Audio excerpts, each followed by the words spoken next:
এখন দেখে নেব আপনার প্রিয় মানুষটি কেমন আছেন।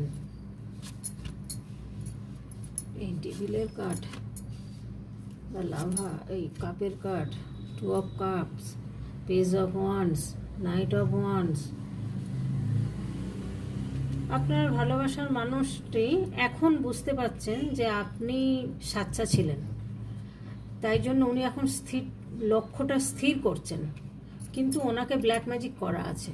তো উনি হয়তো ফিরে আসবেন, কিন্তু সময় লাগবে, কারণ ওনার গ্রোথ কমে গেছে ব্ল্যাক ম্যাজিক করাতে। যেহেতু একটু সময় দিতে হবে ওনাকে, উনি কিন্তু কাপটা আপনার জন্যই রেখেছেন, কাপটা আপনাকেই দেবেন। আর উনি সেটাই স্থির করছেন মন, যে আমাকে ওকেই কাপটা দেওয়া উচিত।